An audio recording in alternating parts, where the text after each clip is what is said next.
Gente, boa tarde.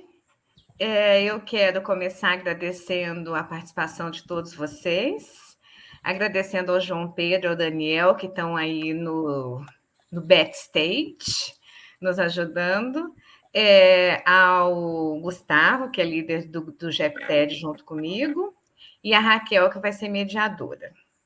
Muito obrigada, então, pela participação de vocês. Eu tenho certeza que vocês vão ficar encantados com a palestra. E de agora para frente a gente vai passar para usar inglês, mas claro que se alguém tiver alguma dificuldade e quiser usar o chat em português, obviamente é sempre bem-vindo. Okay, so hello everyone. I am very happy to have Andreas here with us.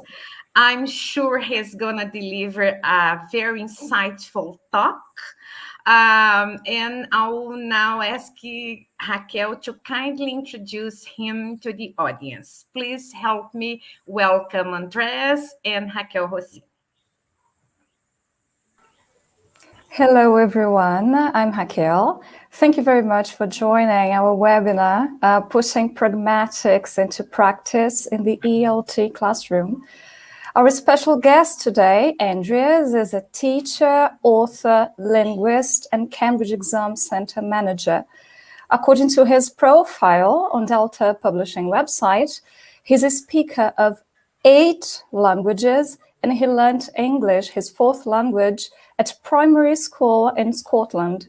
As a country collector, he takes every chance to explore languages and context. And what's more, after several visits to Africa, he founded Teachers for Schools together with a group of friends. Andreas, thank you very much for joining us today, whenever you're ready. Thank you. My pleasure to be here. Absolutely. I'm just going to start the presentation for us so that hopefully you can all see that. That will just take a moment. And bom dia, if that is correct. Correct, if that is how you say it in Portuguese in Brazil. My name's Andreas, like Ana Larissa has just said, and I just wanted to tell you, I want to check that everything is working okay. Sorry, I'm a bit distracted because my computer, the slides that you see are very slow. I'm not sure why that is. You should be seeing something different. Sorry, rewind. Let me start again. Okay, my name is Andreas. Thank you so much for joining us today. Thank you especially to Ana Larissa Adorno Maciato Oliveira and João Pedro Marques, who are part of the research group in Pragmatics for Text and Discourse, known as GEPTED, in Brazil, at the Faculty of Languages, Literature and Linguistics at the Federal University of Minas Gerais. It's a real honor for me to be here. I hope everybody can hear me okay. Now, my presentation today is not so much about pragmatics or any particular research that I myself have done into pragmatics, but more about a book that I've put together helping teachers in second language classrooms introduce pragmatics to second language learners who may not necessarily be students of pragmatics themselves, just there for learning the language. What I will be talking about today is first the activities, the kind of things that we can do. Also, we will be looking at assessment, how these kind of things can be assessed, and also the relevance of pragmatics, what pragmatics is to second language learners. Now, if anybody has joined us as a teacher, as an ELT, English language teaching teacher, rather than a student of pragmatics, I apologize. Some of the things that I will speak about today are things that will be already should already be very familiar with the students in Brazil, but not necessarily for teachers. If you would like to find out more about some of the things that I mentioned, then obviously there's a book, but more about that later. Okay, now, why pragmatics? Why am I interested in pragmatics? I guess it goes back to when I met my wife, my wife, who is here with me now in northern Lithuania. She is Lithuanian. She has been learning English for 16 years. She knows by now that we use the pronoun, the first person pronoun I, to speak about ourselves. She knows that generally when we make a sentence, when we put a sentence together, we start with a subject in English, then comes the verb, and then the object, so SVO, subject, verb, object. She knows that the present simple is used for acts that are generally true, things that are generally true. So when she hears me say to her, I love you, and I say this to her, I expect in return for her to say the same thing back to me, but she doesn't. What does she say instead? She says, what do you want? Okay, and she knows me by now. She knows that when I use this term, I'm usually after something. That's something that I want, and I use this as a hedging phrase to introduce my request. This is kind of what got me interested in pragmatics. And made me put together this book, which has just been released by Delta Publishing. It's called English is Context, Practical Pragmatics for Clear Communication. Now, in this short presentation today, I will be asking you to share a few things with me, to write things in the chat. If you see me looking away at times, it is because I'm looking at a second computer, so that I can see anything that you write in the chat. If you are not able to write in the chat, you will probably need to log in to YouTube, log in with your account if you have one, and then you can enter things in the chat. Okay, so pragmatics. I want to show you something that a couple of people have said, a few people have said, and we'll take things from there, from the quotes. Okay, so the first quote has to do with words, how we use words. Here is Humpty Dumpty. I'm not going to quote Humpty Dumpty, but Humpty Dumpty said that words can mean anything he chooses them to mean. Okay, Jonathan Culpepper, professor, he said something very similar. Constructing and understanding meanings in English relies on knowing its pragmatics. Okay, and in English language teaching, pragmatics has been quite slow to get off the ground.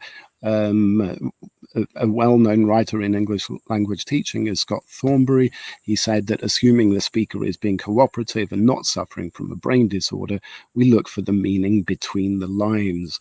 I think he was suggesting at the time that there's not really such a need for it, for pragmatic theory, perhaps, or for pragmatics, because it's something that we automatically assume.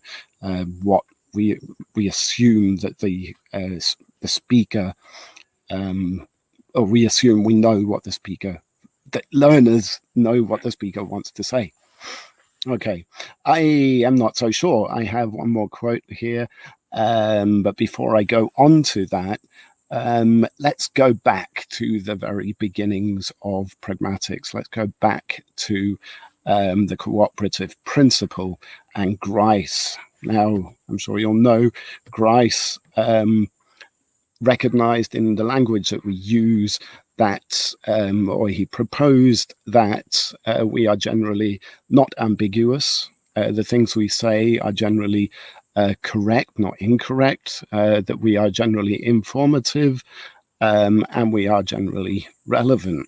Now, okay, so we avoid ambiguity. We try not to be incorrect. We try to be correct with everything we say. We try to be informative, etc. Very good place to start is with song lyrics. Okay, I'm going to show you a few song lyrics. Now, this is where the chat comes in. Your YouTube chat. I'm going to give you some famous song lyrics. Maybe you recognize them. I would like you to try to look at these and identify where there is ambiguity, where something is maybe not as correct as the statement says, etc. Look for these things in the lines. Okay, so the first one is, we are the world, we are the children, we are the ones who make a brighter day, so let's start giving. Okay, now if you can hear me and if you can use the chat, what do you recognize here?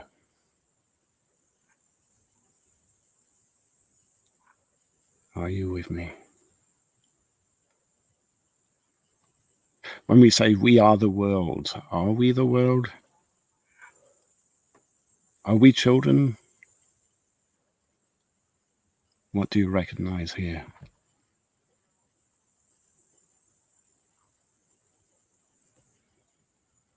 Okay, either my computer is very slow. I hope you can hear me. Can somebody say hello or something?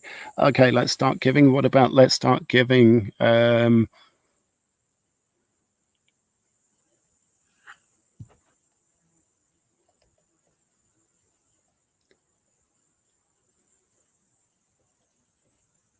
Okay, let's try another one.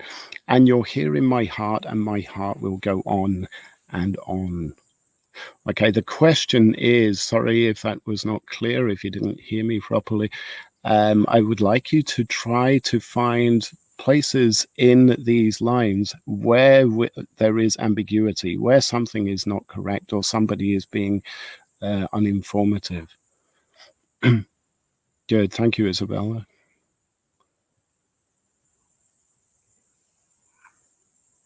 Okay, if we take these words, okay, what I'm trying to say is, if we take these phrases at face value, you're here in my heart. Are you here, literally, in my heart? What is that?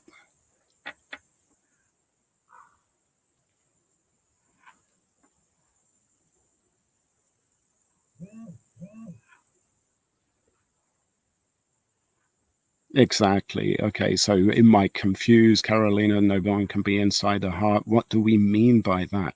Okay, there was a mention of metaphor before. Okay, it's metaphor perhaps. Exactly. Okay, it's just a way of meaning. Okay, just a way of meaning, and this is where students run into trouble. Okay. Okay, it's a metaphor. Yeah, good. Okay, so we're looking at metaphors here. What about grace? Okay, what about the things at the top? Where are these statements? Where do they fail at face value? Confusion in her eyes, that says it all. She's lost control.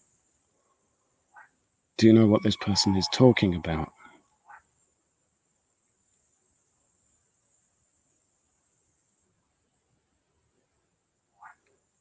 Confusion in her eyes, it says it all. She's lost control.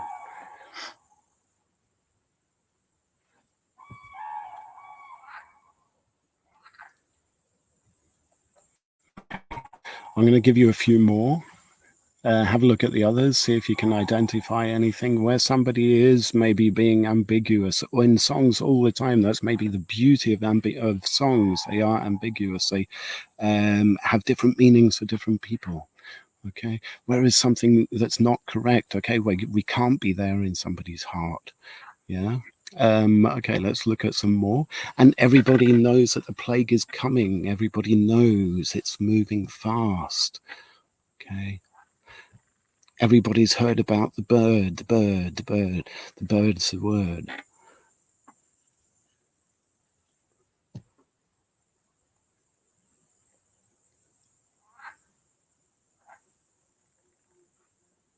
I'm just reading your chat as you say this. Yeah, exactly. The feeling of confusion is transmitted through the eyes. Okay.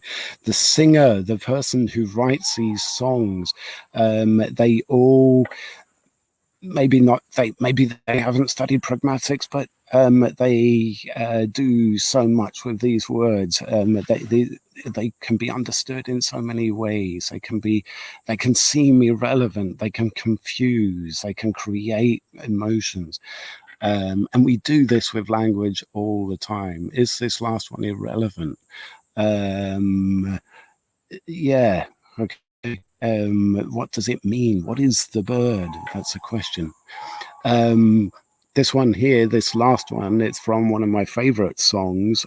So I chose it to create my blog, which I have right now, to kind of support the book that I wrote. And it's thebirdisaword.org. Have a look at that. I would love you to give me any feedback that you find, anything you find interesting there. You can add any comments at the bottom, okay, of the pages. Okay, let's go on. Bear with me. Okay, so basically, Norik said, everyday conversation thrives on wordplay. We have this in songs, sarcasm, anecdotes, and jokes, of course. Certainly these forms of humor enliven conversation, but they also help us to break the ice, fill uncomfortable pauses, negotiated requests for favors, and build group solidarity, which is wonderful if you are an L1 speaker. If you are an L2 learner and the language is new to you, some of these things or lots of these things are generally avoided in the classroom, in the fear of confusion, in the fear of confusing students. Okay, for example, among native speakers, we use humor to connect with each other. I saw this very recently. This is from an old TV series, American TV series. And there's some people in the bar, and one goes up to the other, to a stranger, and he says, "We were wondering if you'd like to join us." Now, the expected answer is, "Oh, that's very nice, thank you." But the hearer responds with, "What did you decide?" Okay. In Jonathan Culpepper's book, Jonathan Culpepper, Alison McKay, and Nakao Taguchi's book, Second Language Pragmatics, they also start by giving the example of an L2 speaker who has this. Here, this image I'm showing you right now is two L1 speakers, two people who it's a comedy series, but the example that was given in Second Language Pragmatics was of a Mandarin student, a real life example, who presented her teacher with a painting, and the teacher said, "Wow, you really shouldn't have," and the student said, "Oh, sorry." Okay, now when people communicate, what we're missing here is an element. What that student was missing was an element of pragmatics, was looking for language in context. Okay, and this happens all the time. It's not just between speakers, but also you have public announcements. I was driving in America not so long ago, and I came across this sign here, "Drive hammered, get nailed," which again is using idiom, it's using wordplay, but to somebody whose language is not quite so strong, they would be confused here. What is the meaning of this phrase? Okay, going back to song lyrics, this I've done here. This is a page from one of the books, which from the book, where I've taken role plays. People work a lot with role plays. For me, role plays don't work so well. I don't like role plays in my classes. What I do instead of giving a situation to the student, asking the student to imagine that they are a certain person, I give them the line instead, and I say, you come up with the context, but you have to put this line into context. Take the words here, like you can see in the bottom left hand diagram there. These are all lyrics from songs, and give them a context, put them into a situation, and you come up with a conversation. Okay. Something else that I find is really useful as well is that this kind of thing is useful for introducing speech acts. Okay, now this here, you see a diagram on the left with some phrases. Okay, ostensible speech acts. All right, I apologize for being late. Is this person really apologizing? Maybe. Okay, what about if somebody is just saying, I apologize for being late.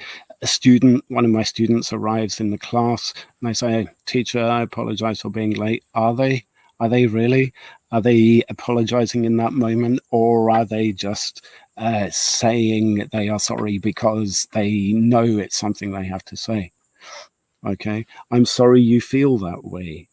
Okay, we know these phrases from your studies as well, how these things that we say are ostensible speech acts. They don't really do what they're supposed to, or what they sound like they're doing.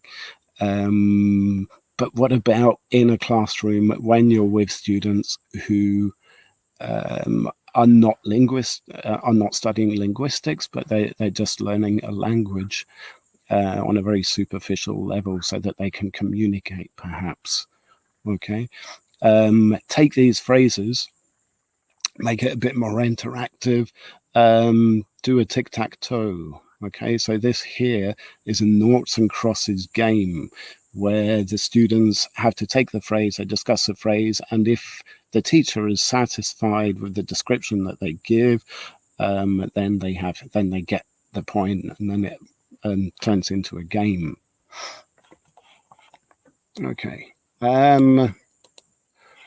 Okay, we talked about Grice a little bit, what Grice did. What about Leach in this book? Politeness theory. How can we approach politeness theory? Now, Leach, again, as I hope you all know, spoke about benefit to the hearer, praise to the hearer, agreeing with the hearer, and showing sympathy to the hearer. Okay, we're going to give you some phrases, going to ask you to take part again, ask you to do something for me. I'm going to give you some phrases, and I would like you to try and include I'm going to give you part of a phrase. What I'd like you to do is to include this in a full sentence showing benefit, praise, agreement, or sympathy to the hearer. Okay, so the first one that I'm going to show you is wash my car. Okay, how can wash my car be included in a sentence where you're showing praise, for example, to the hearer?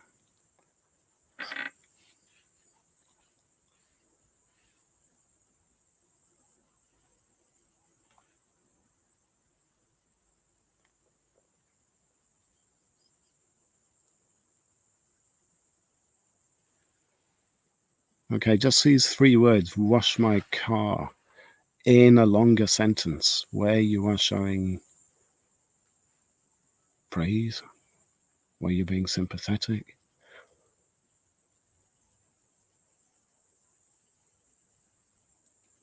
Yeah. Okay, so we've got some modal verbs there. Would you please wash my car? Thanks for washing my car. Okay, we're changing it slightly. Yeah, can we change the expression? Sure. I'm so glad you washed my car. Okay. Here's another one, as we don't have so much time. We must visit your office. When would somebody say this and it would be perfectly natural, perhaps? I'm just looking at Isabella's sentence there. You wash cars brilliantly. Can you wash mine? Nice, good. Okay. Try not to change the words. Try to keep the words as they are. Yeah, okay. Wash my car will make you so proud of you again. Is it going to work, Maria? That's the next question. Okay, we must visit your office. How about this one? When would somebody say this and it would be perfectly friendly? Leach, as we know, was concerned with making good impressions on people, being seen in a favorable light. How can we change this sentence here or include this part of a sentence in a longer sentence?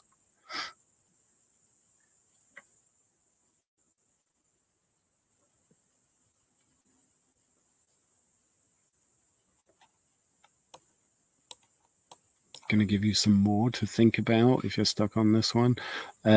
You're crazy.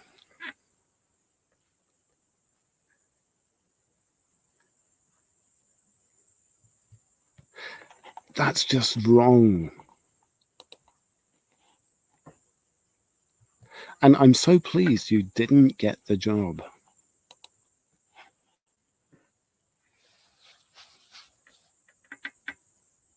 Yeah, okay, nice, Maria. We must visit your office so that we can learn more from you. Okay. Yeah, nice. Okay, we must visit your office, dear. Okay. Who would say this? That brings into question who would use this phrase here. We heard you were the best. We must visit your office. Good stuff. Okay.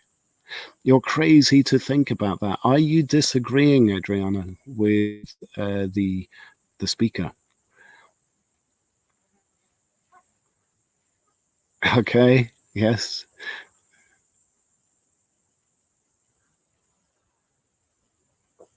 Good stuff. Okay, Carolina, you could even try to include several of these in the same conversation, and adding an element of praise, perhaps.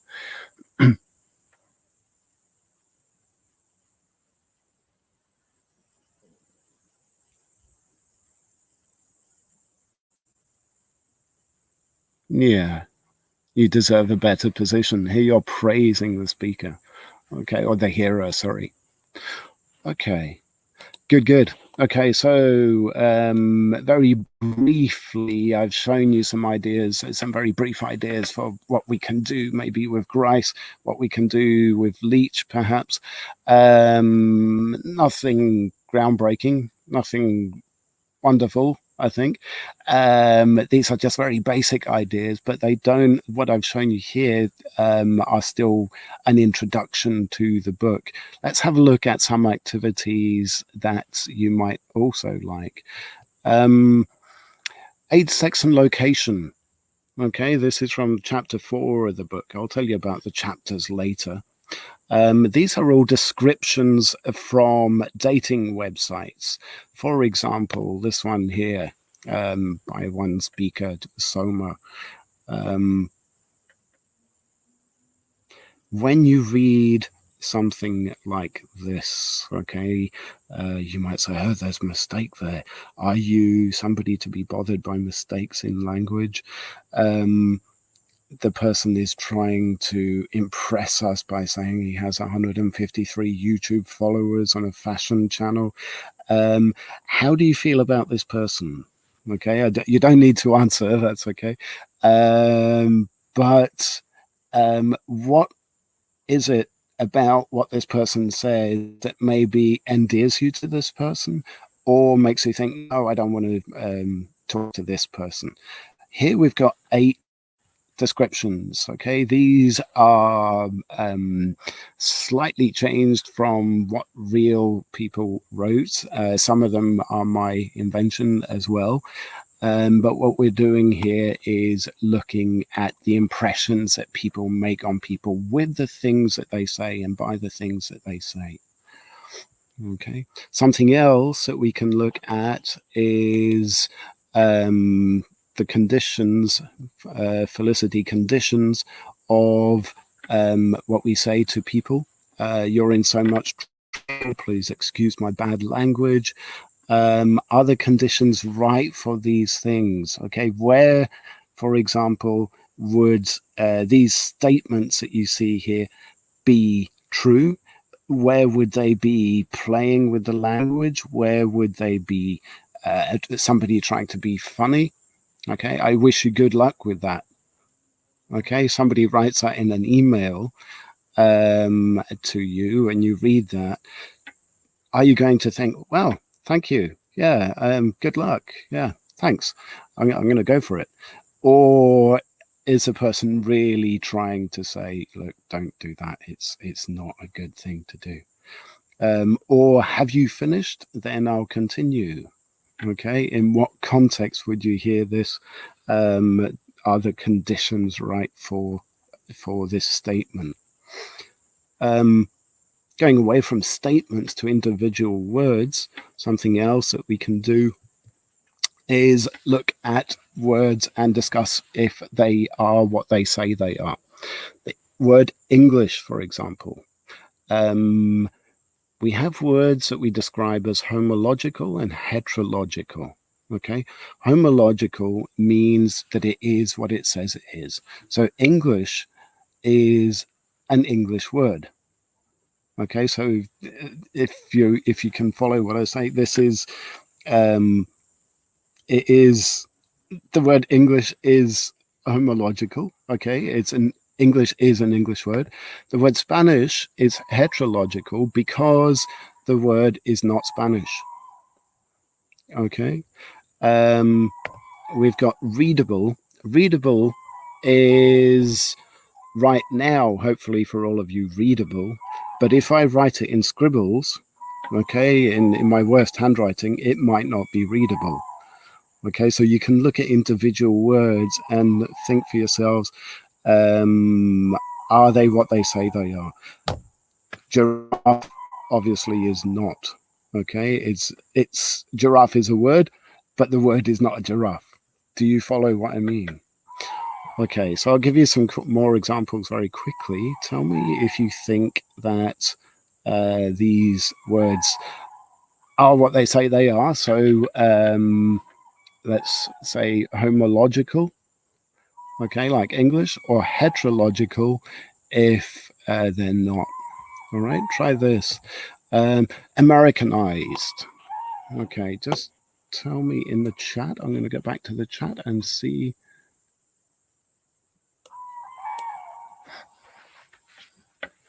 Okay, is Americanized an example of a word that is what it says it is?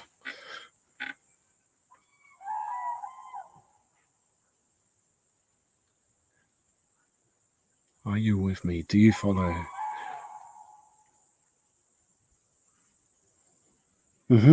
Okay, it's heterological. Okay.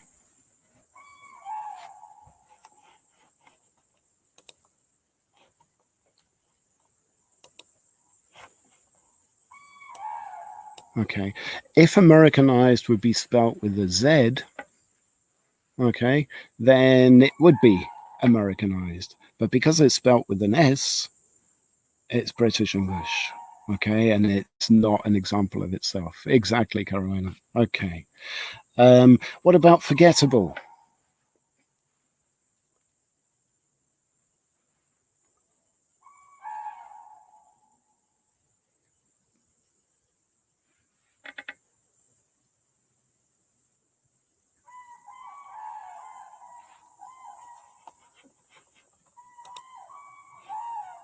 Remember, homological if it is what it says it is, heterological if it isn't.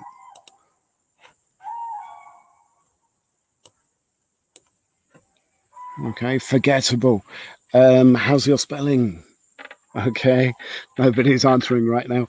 I'm forgettable. I think some people might have problems with the double T there. Okay, the next one is a word that I use all the time, but I really have to stop myself and wonder, am I using the right word? This word is cool. Okay, is cool cool?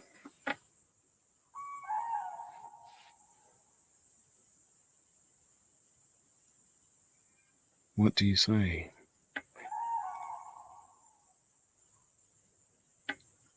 Okay, So Murray, you're like me, you think that cool is okay, it's an okay word to use. These words change. In English, we've had, I don't know, we've had wicked, we've had bad. I heard somebody recently describe something as being safe when something is very good. I've also heard people say that cool is what old people say. Okay, it's what people my age say. Yeah. And iffy. What about iffy? Is iffy an iffy word?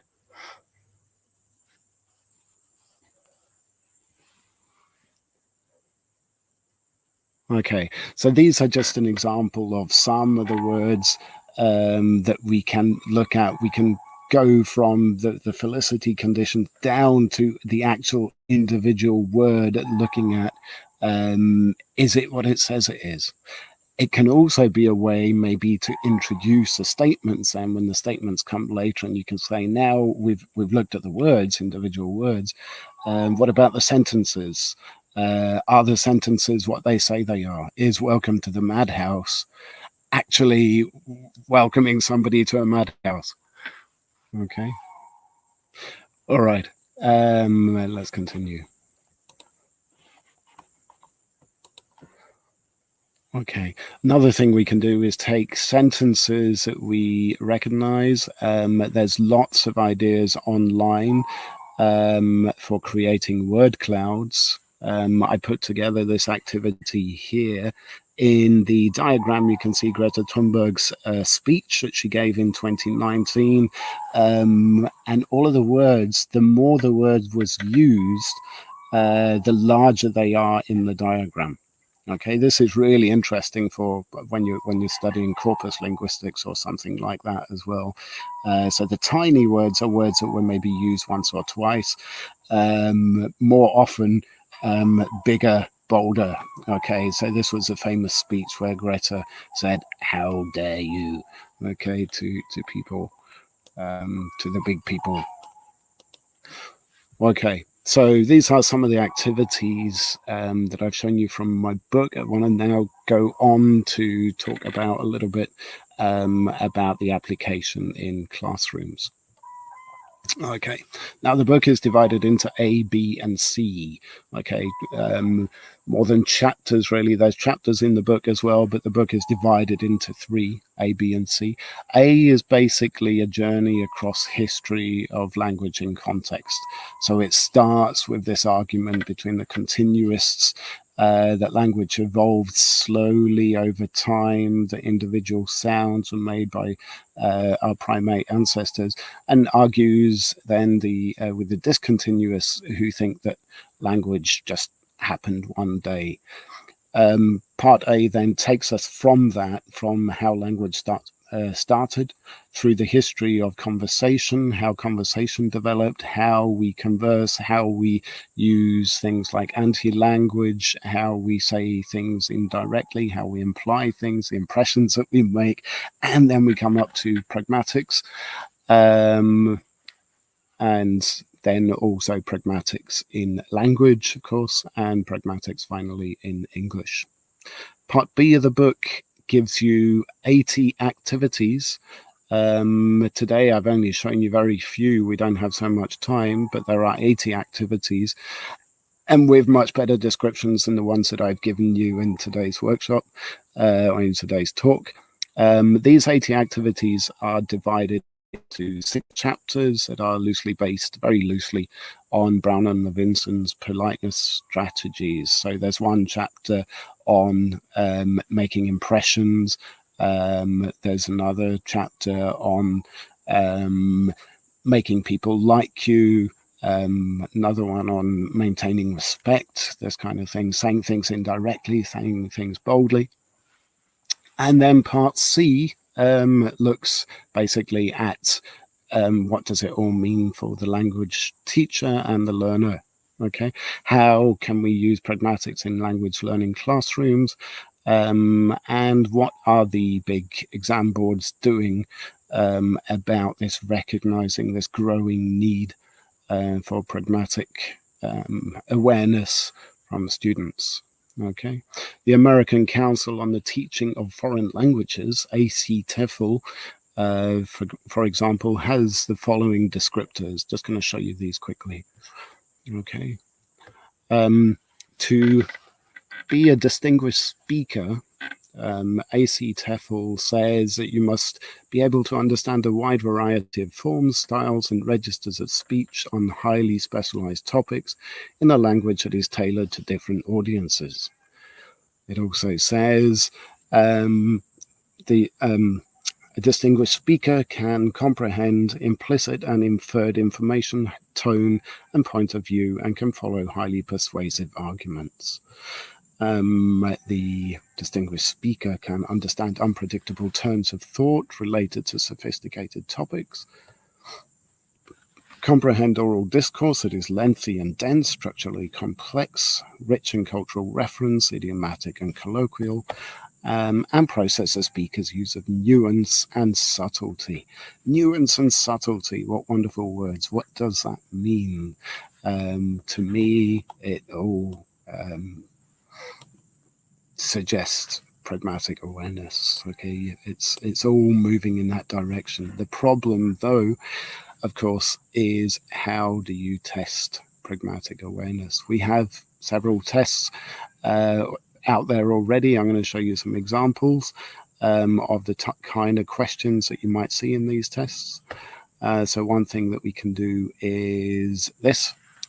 You are pushed for time and enter a crowded lift. What do you say to the other people in the lift? Any suggestions in the chat, please?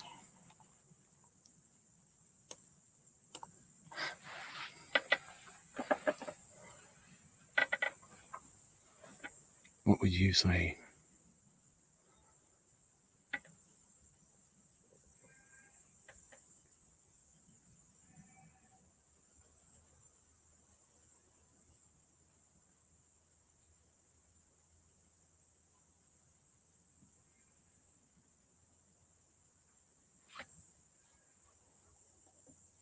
Answers in the chat.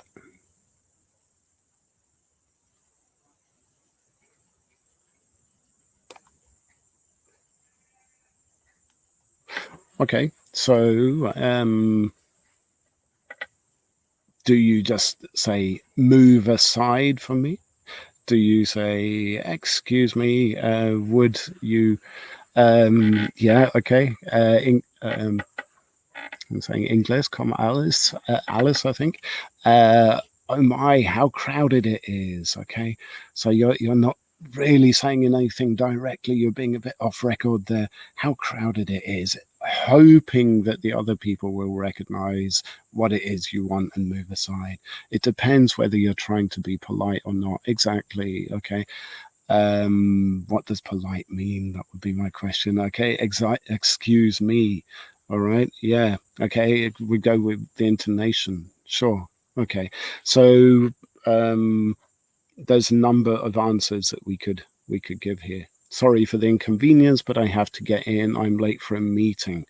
Would you have time for that kind of thing? Move over. Exactly. Okay. Being very bold there. Okay. Or yeah, okay, you might not say anything, just hoping that something would come up. This is an example of one way of testing pragmatic awareness. Okay, would you recognize what to say? Would you be able to, would the learner, the person being tested, say something that is generally regarded as natural and friendly and polite? Okay. Another way is by completing the conversation. Complete the conversation between a taxi driver and a passenger. Okay, so the taxi driver says, "Hello, love, where are we off to?" And you say,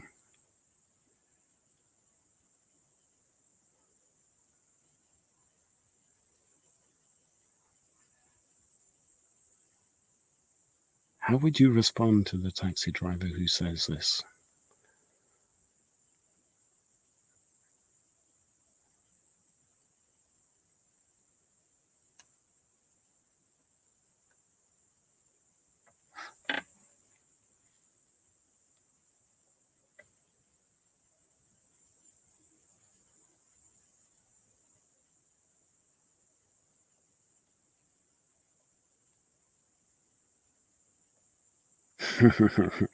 Okay, Patricia would look at her watch and say, oh no, I'm not lucky today. Okay, I guess I forgot my wallet. Sorry, I'll take the next taxi. You'd make an excuse and get out. Okay, giving the address or naming a building would be what would be most expected. I guess this depends on where in the world you are as well. In London, for example, it would be perfectly normal to say this. Okay, you would hear this from a taxi driver. You might try to get out of the situation. You might just give them the address to the airport, please, Isabella. Then the taxi driver says, sure, is it all right if we take the back streets to avoid the rush hour traffic? And then you would say something else to answer the taxi driver. Completing a conversation like this with a natural reaction could be a way of testing somebody's pragmatic awareness. I'm not saying it's right, I'm not saying it's effective, but it is one thing that has been suggested. Okay, another way, something else. What is the most natural way to respond to the following? Okay, can you tell me the time? And then we have multiple choice. Yeah, so you have yes. Okay, which I've come across before. Sure, it's 5:30, or I notice my slides are a little bit slower than my YouTube. And the last option, the time. Okay, so here you've got multiple choice. Now, with these are all options that have been suggested for ways to test pragmatic awareness, but of course, they are limited. None of these examples can really be said to be completely fail-proof. You have to take things into the situation. How does, with a taxi driver, for example, did you like the use of love there, or do you not like being called love? And it's only suggested answers, and it all depends on where you are in the world and who you're speaking to. Okay, you could, what was the example that we had before, come across something in like with a taxi driver. There was a lovely example before that, oh no, I'm not lucky today. Okay, or I'll take the next taxi. These are things that are unexpected, but they are what we would perhaps expect in the conversation. You could also have somebody say, oh no, I've cut my finger, or my husband is just locking the door. For the moment, at least, such answers will need an expert, not just you're asking somebody or you're testing somebody on pragmatic awareness, but you really need somebody who will be an expert on that situation, on that context, to know exactly what is being correct, what is correct. Okay, and the good news, I think, for us at the moment is, for us as language teachers, is that these things cannot be read by machine or by artificial intelligence yet. Okay. Finally, I want to end with what we can do as teachers when we are faced with all these things in language, in context in language, and how to handle it, how to prepare for it. There was a suggestion from a management guru some years ago that we speak about when it comes to management, business management, how to handle management and the anarchical situation of business in our ever-changing world. They came up with the acronym VUCA. I took that one step further and I called it VUCA. Sorry, I missed one. Okay, that's one more example. VUCA, I called it VUCA ELT. Okay, VUCA in English language teaching.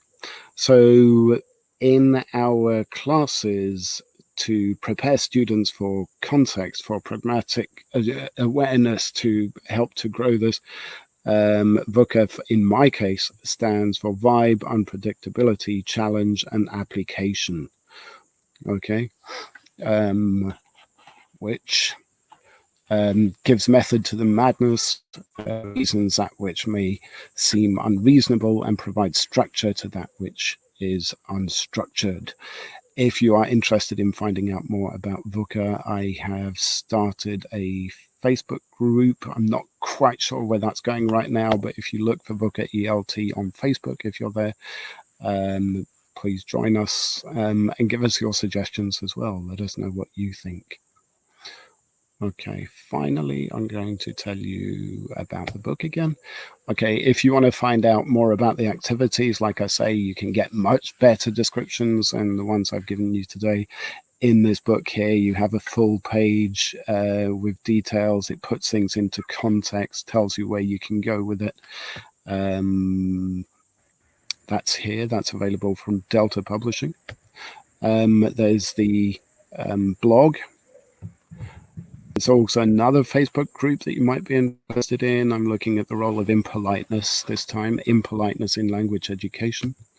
Teachers or schools was mentioned. And if you have time this Saturday, please come to helter.de and you will find a presentation, this time for teachers, not for linguistic students.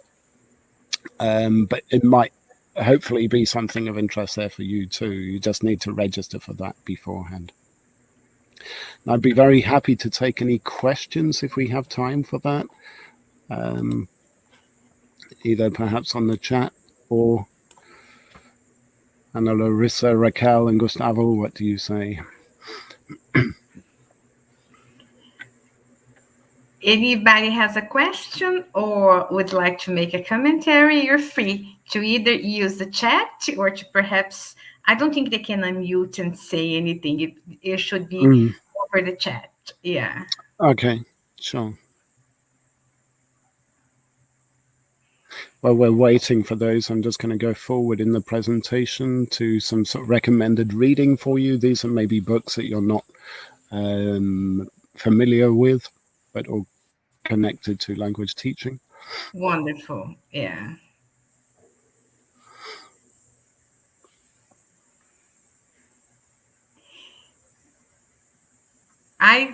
I really like the talk, Andres, and the fact that you offered people the opportunity to interact with you was really wonderful.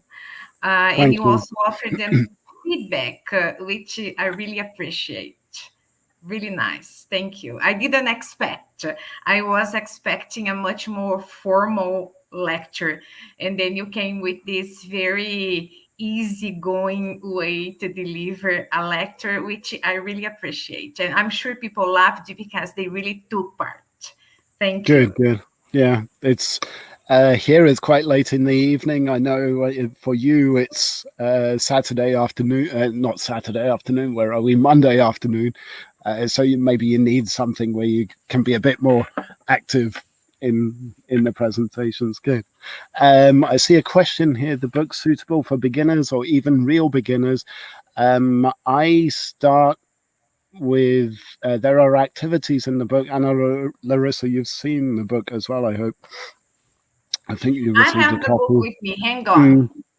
There's we take the very basic words like hello, thank you, please, words like this, and look at options, and also talking about what they mean and the implications that they can have, Carolina. So yeah, it's probably more for higher level, but there is plenty of stuff for beginners as well. Is there any interesting games for English classes where pragmatics could be involved? It's Mariana, it's all intended to kind of give.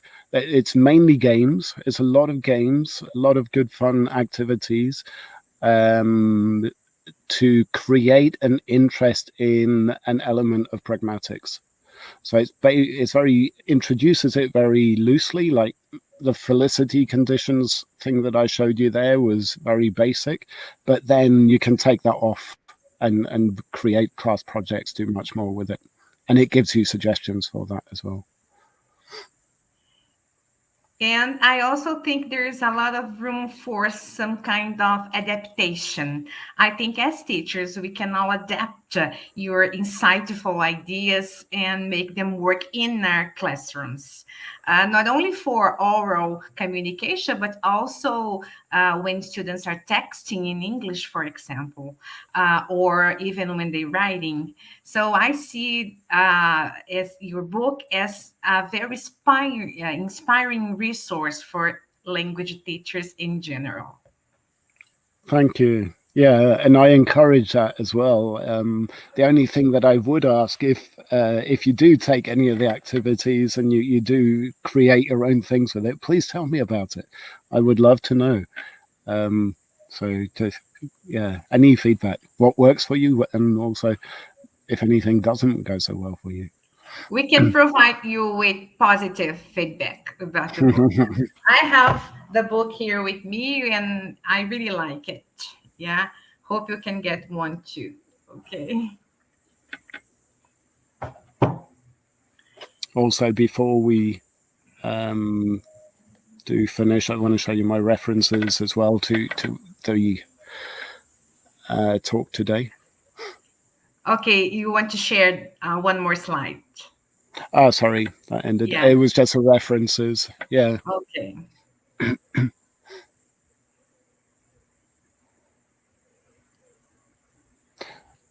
But I can send those to you as well. Okay. Yeah. Alice, We where is can read them. Yeah. Alice, I see your question. Where is it available in Brazil? If you go to the Delta website, which is deltapublishing.co.uk, it can tell you how you can obtain the books in Brazil.